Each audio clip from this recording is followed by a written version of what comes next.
Morning, everybody. It's August the 8th this morning, and so today what I was going to talk about is probably something we've all dealt with in the past. What do you do whenever that thing, that event, that motivation event that got you started on wanting to get healthier again has gotten a little further away, and maybe some of your oomph has started to drain a little bit? It's kind of what I'm dealing with this morning. I almost didn't even make this video. I felt like maybe I'm wasting my time. I'm really famous for being the guy that gets going, goes hard, loses momentum, loses more momentum, and then just stops because it's easier to do the other stuff, right? So what I'm trying to do this morning is figure out how to keep from doing that. I think this is probably step one, actually talking about it again, putting my goal at the front of my mind, which is at this moment to make it to 51 inches.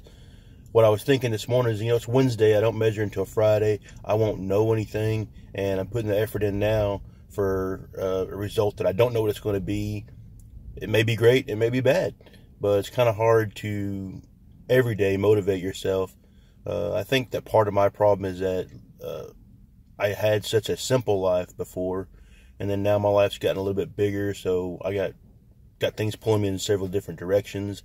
And maybe that's one of the reasons I'm having so much issue with trying to get started again, is that whenever it was 2010, 2011, yep, said it again, I had a fairly simple life. I was only working on going to work and school, had one child. It was a little bit easier than it is now.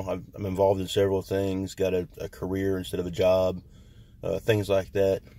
So I think that that's part of the problem, is having so many things pulling my attention, when in 2010, 2011, my main focus was nothing but, hey, I'm going to get this many calories, I'm going to get this much exercise. And it was really the forefront of my life, the weight loss effort was.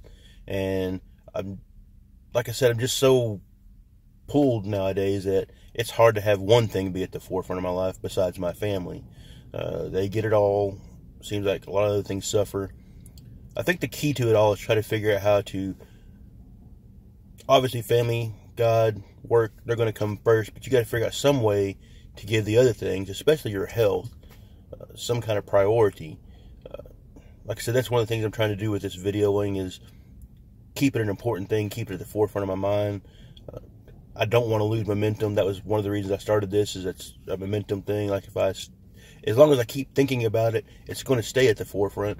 But, day 4 of after getting aggravated at the amusement park, and, I've got work, I got 2 kids that need school shopping, the yard needs mowed, people need tending to, and all those things start to pull at you. So your grrr that you got when you didn't fit in the amusement ride, and you made the promise to yourself, hey, this is it, this is the last time I'm coming to an amusement park and I won't fit, well, that starts to fade a little bit whenever the other things come back.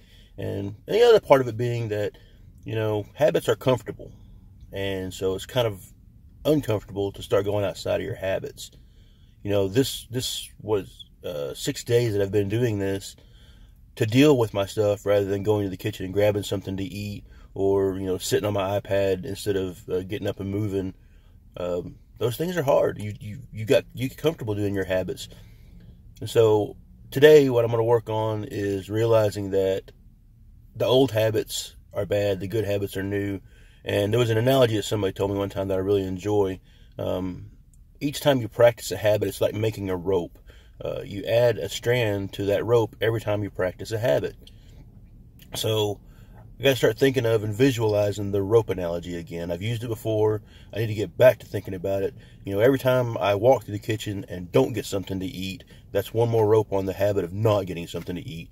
Now, the walking through the kitchen and getting something to eat rope is pretty thick. It's going to take some cutting, but I believe that I can create a stronger rope as long as, like I said, I keep this as a priority, rather than getting angry for 4 days and then lapsing back into my habits. All right, got to go to work, so y'all have a great day. Thanks for listening.